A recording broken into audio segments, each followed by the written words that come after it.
Glenn Greenwald has watched all of this. He's an independent journalist. His work is on Substack, among other places. He joins us tonight. Glenn, thanks so much for coming on. So every mass shooting, of course, is a tragedy. Every murder is a tragedy. Every death is a tragedy. But how chilling was it to watch the immediate mobilization of a political party using the pretext of a killing to make baldly political points? I don't think I've ever seen anything like it.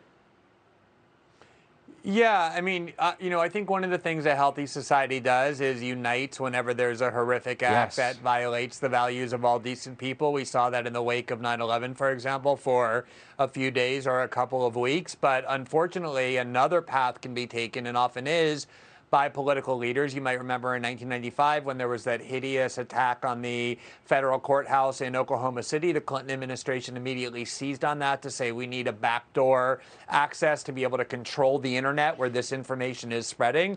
After 9/11, with the war on terror, right-wing leaders like Newt Gingrich explicitly argued we need to amend the First Amendment to control the ability of Muslim radicals to be able to spread their hateful message. So often these crises are seized upon by leaders to demand more power. This idea that, for example, the First Amendment doesn't protect hate speech is completely false. The Supreme Court has said the opposite. But I also think that what's critical to note is that every political ideology, every last one, has psychopaths or extremists who carry out violence in the name of that ideology, and to try and blame your political opponents or to ascribe fault or guilt to people who share that ideology is a completely morally atrocious act, because you're exploiting the corpses and not expressing sadness over them.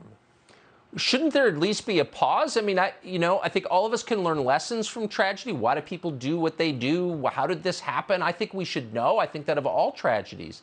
But it seems like the period where we sort of pause and let the sadness sink in, and remember we're all united by our ultimate deaths, which we are, makes us equal as people, that time has evaporated. It's like instant now. And I wonder what that says about our leaders.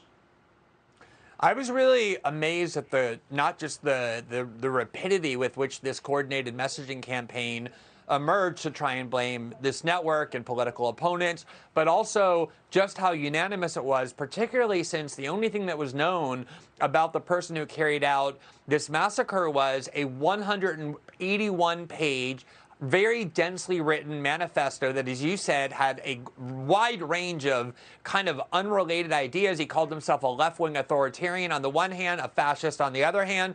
There was no way these people could have taken the time to have read that, to have learned about the mental health of this person.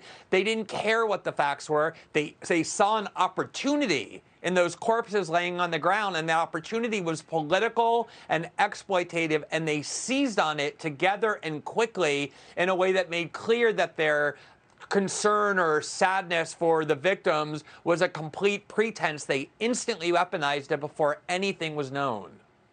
Anyone who shows no reverence in the face of death should make us nervous. It's a sign of ruthlessness and bad character. I think that anyone's death, any place, I believe that. I know you do too. Glenn Greenwald, thank you so much. Thanks, Tucker.